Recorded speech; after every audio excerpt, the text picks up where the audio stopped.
राज्यभर वाई असो, महाबळेश्वर असो किंवा खंडाळा तालुका असो, आपल्या राष्ट्रवादी शरदचंद्र पवार गटाच्या माध्यमातून ज्या बैठका घेतल्या त्या बैठकांना आपला कसा काय प्रतिसाद मिळाला? असं आहे की आज माझ्या वाढदिवसाचा औचित्य साधून सामाजिक उपक्रम म्हणून डॉक्टर नितीन सावंत आणि त्यांच्या सहकार्याने गरीब आणि या भागातील असलेल्या जनतेला मोफत अँजिओप्लास्टिक आणि अँजिओग्राफी अशा प्रकारचा उपक्रम 1 महिन्यासाठी राबवलेला आहे.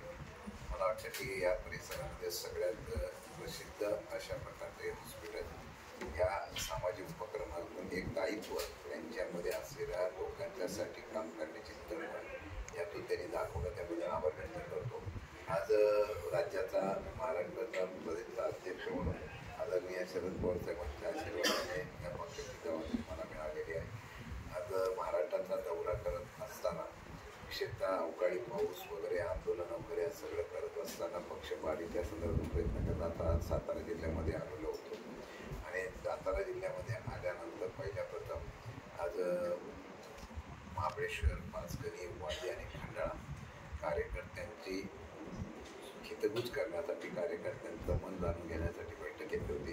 कारण आपण बघितलं असेल की आता आरक्षण जाहीर झालेले आहे. महानगरपालिका, नगरपालिका, महापालिका, नगरपंचायत आणि या सगळ्या निवडणुका आता जाहीर झालेल्या आहेत. यामध्ये कधी निवडणुका लागतील, साधारणतः जानेवारीच्या आत घ्यावा असं सुप्रीम कोर्टाचा आदेश असल्यामुळे नोव्हेंबर ते जानेवारीपर्यंत अशी निवडणुका होऊ शकतात. म्हणून कार्यकर्त्यांच्या बरोबर चर्चा करून येणाऱ्या निवडणुकीला आपण त्या ठिकाणी समोर जायचं अशा प्रकारचा विचार विनिमय करण्यासाठी या बैठका होत्या. मला वाटतं की प्रमुख कार्यकर्ते उपस्थित होते आणि प्रमुख कार्यकर्त्यांना लढण्याची त्यांच्यामध्ये उमेद आहे, जिद्द आहे. त्यांना बरेच सगळ्या तिन्ही ठिकाणी, चारही ठिकाणी जात असताना त्यांनी सांगितलं की आपण या निवडणुकीला समोर जायचं आणि पक्षाच्या माध्यमातून निवडणूक लढवायची अशा प्रकारे त्यांनी मान्यता दिली आणि त्यांनी स्वतःहून यामध्ये तयारी दर्शवलेली आहे.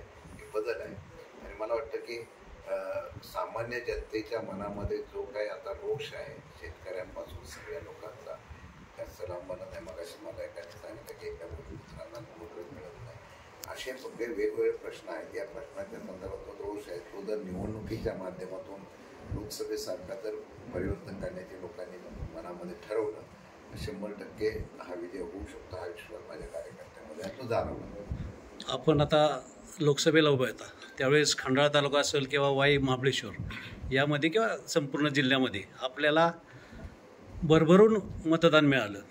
मग आपण निवडणुकीला सामोरं जाताना जिल्हा परिषद, पंचायत समिती असो किंवा नगरपालिका यांच्या सामोरं जाताना महाविकास आघाडी म्हणून जाणार की राष्ट्रवादी शरदचंद्र पवार पक्ष म्हणून जाणार? मी अख्ख्या महाराष्ट्राचा प्रदेशाध्यक्ष झाल्यानंतर मी स्थानिक पातळीवर आम्हाला नेत्यांनी सांगितल्याप्रमाणे अधिकार दिलेले आहेत. त्यांना महाविकास आघाडीमधून प्रत्येक पक्षाच्या आपल्या मित्र पक्षाची चर्चा करावी आणि तशी महाविकास आघाडी म्हणून निवडणुकीला समोर जावं अशा प्रकारच्या सूचना केलेल्या आहेत. जिथे शक्य होईल तिथं जर झालं, तयारी दर्शवली तर ठीक, नाही तर मग ताकदीने स्वतःचा सोबत लढायची अशा प्रकारची भूमिका आम्ही घेणार आहोत. विशेषतः लोकसभेच्या वेळेला मला अभिमान आहे की सगळे पक्ष, सगळे नेते एका बाजूला असताना सुद्धा सामान्य जनतेने, खंडाळा असो सगळ्या जिल्ह्यातल्या सामान्य जनतेने निवडणूक हातात घेतली होती आणि मला वाटतं खंडाळा त्यामध्ये अग्रेसर होता. शेवटच्या क्षणाला मी निवडणुकीला उभं राहत असताना अशा सगळ्या कार्यकर्त्यांच्या आणि सहकाऱ्यांच्या असलेल्या पाठबळामुळे तो थोडा वेळ मताने आपला पराभव झाला जरी असला, जर मी खासदार असतो तर निश्चितपणाने एक प्रश्न बोलून सगळे प्रश्न मार्गी लावले असते अशा प्रकारचा विश्वास होता. म्हणूनच त्यांनी सगळ्यांनी खंडाळ्याने पाठबळ दिलेलं आहे. जरी खासदार नसलो तरी त्यांचे पुत्रही म्हणून मी काम करणारा असा कार्यकर्ता आहे की जिथून आपल्याला मिळतं तिथं संपर्क ठेवायचा, लोकांशी आपलेपणाने वागायचं, त्यांच्याशी अडचणी जाणून घ्यायच्या अशा प्रकारचा आम्ही प्रयत्न करतो. मग अशी सुद्धा एका ठिकाणी अपघात झाला, त्या अपघाताच्या संदर्भातून त्या कुटुंबाला कसं मदत करता येईल याचा प्रयत्न आम्ही सगळ्यांनी केलेला आहे. हा सामाजिक दृष्टिकोन ठेवून जो काम करतो तो कधी मरत नसतो, राजकारणात मदत नसतो आणि कुठे मरत नसतो. मला वाटतं त्याची प्रसिद्धी इथं आलेली आहे. येणाऱ्या काळामध्ये हाच विषय घेऊन आम्ही निवडणुकीला समोर. सध्या देशामध्ये किंवा राज्यामध्ये मतचोरी किंवा मतदार याद्यातला घोळ हा प्रश्न फार गंभीर आपण कालच निवडणूक आयोगासंदर्भातली चर्चा केली. तर या संदर्भात आपण निश्चितपणे त्यासाठी पुढे कसे जाणार? आम्ही काल निवडणूक आयोगाला भेटलेलो आहोत की 2025ची जी विधानसभेच्या निवडणुका झाल्या त्याच्यानंतर आम्ही सगळे पुरावे दिले, त्याच्या अगोदर सुद्धा पुरावे दिले, तरी निवडणूक आयोगाने काही निर्णय घेतला नाही. त्याच यादीवर परत निवडणुका घेत असाल तर त्याला आमचा विरोध आहे म्हणून आम्ही दाखवायला गेलेलो आहे. आज तुम्ही राज्य निवडणूक आयोगाला विचारलं की ते सांगतात की मतदार यादी बनवण्याचा अधिकार आम्हाला नाही, तो केंद्रीय निवडणूक आयोगाला आहे. केंद्रीय निवडणूक आयोगाच्या प्रतिनिधी जो चोकलिंगम होते त्यांना विचारलं तर ते बोलले की हा आम्ही करतो, पण तो निवडणूक प्रक्रिया राबवण्याचा अधिकार जो आहे हा राज्य निवडणूक आयोग वाघमारे यांना आहे. आम्ही या सगळ्यांशी जाऊन काल आमचं महाविकास आघाडीचं सगळं शिष्टमंडळ त्यांना भेटलेलो आहे. आम्ही सांगितलेलं आहे की जोपर्यंत याद्या फेर तपासणी करून, जसं तुम्ही आता या पश्चिम बंगाल बिहारमध्ये जसे याद्या तुम्ही दुरुस्त्या किंवा याद्याची फेर तपासणी केली तशी इथं पण फेर तपासणी करावी आणि मग निवडणूक घ्यावी असं आमचं म्हणणं आहे. कारण आम्ही पुराव्या सकट दिलेल्या आहेत.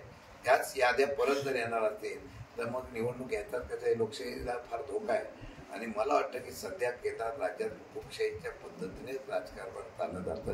अधिकारी हे निवडणूक आयोगाचे असो नाही कुठले असो ते काही करू शकत नाही, ते नाईलाज आहे, बांधलेले आहेत असं चित्र पाहायला मिळतं.